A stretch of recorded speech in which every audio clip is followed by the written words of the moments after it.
విజయం వరించిందనే విర్రవీగకు, ఓటమి ఎదురైందని నిరాశ చెందకు. విజయమే అంతం కాదు, ఓటమి తుది మెట్టు కాదు. లేవండి, మేల్కోండి, గమ్యం చేరే వరకు విశ్రమించకండి.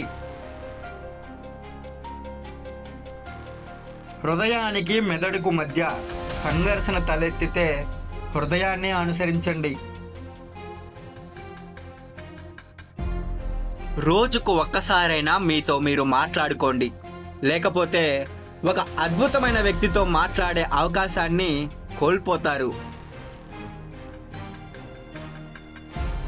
మీకు సాయం చేస్తున్న వారిని మరువకండి. మిమ్మల్ని ప్రేమిస్తున్న వారిని ద్వేషించకండి. మిమ్మల్ని నమ్ముతున్న వారిని మోసం చేయకండి. ఎవరి కోసమో దేనికోసమో ఎదురు చూడకండి. మీరు చేయగలిగినది చేయండి. ఎవరి మీద ఆశ పెట్టుకోకండి.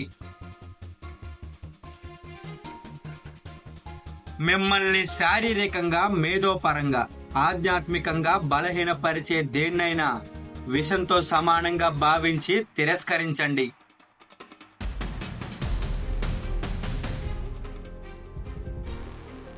ఇనుప కండరాలు, ఉక్కు నరాలు, వజ్ర సంకల్పం ఉన్న యువత ఈ దేశానికి అవసరం.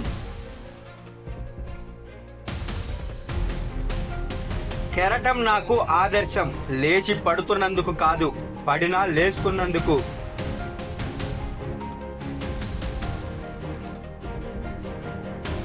నీ వెనుక ఏముంది, ముందేముంది అనేది నీకు అనవసరం. నీలో ఏముంది అనేదే ముఖ్యం.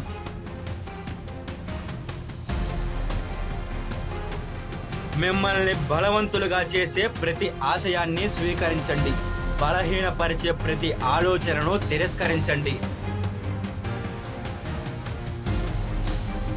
ఒక్క క్షణం సహనం కొండంత ప్రమాదాన్ని దూరం చేస్తే, ఒక్క క్షణం అసహనం మొత్తం జీవితాన్ని నాశనం చేస్తుంది.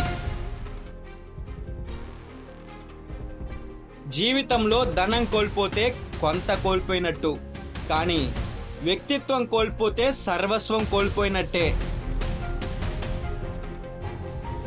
ఏ పరిస్థితుల్లో ఉన్నా నీ కర్తవ్యం నీకు గుర్తుంటే జరగాల్సిన పనులు అవే జరిగిపోతాయి. చావు బతుకులు ఎక్కడో లేవు. ధైర్యంలోనే బతుకు ఉంది, భయంలోనే చావు ఉంది. పోరాటంలోనైనా మృత్యువులోనైనా మీ శక్తినే నమ్ముకోండి. ప్రపంచంలో పాపం అనేది ఉంటే అది మీ బలహీనత మాత్రమే. అపారమైన విశ్వాసం, అనంతమైన శక్తి, ఇవే విజయ సాధనకు మార్గాలు. పసిబిడ్డను తల్లి ముద్దాడుతుంది. ప్రేమపూరితమైన ఆ ముద్దులోనే భగవంతుడు ఉన్నాడు.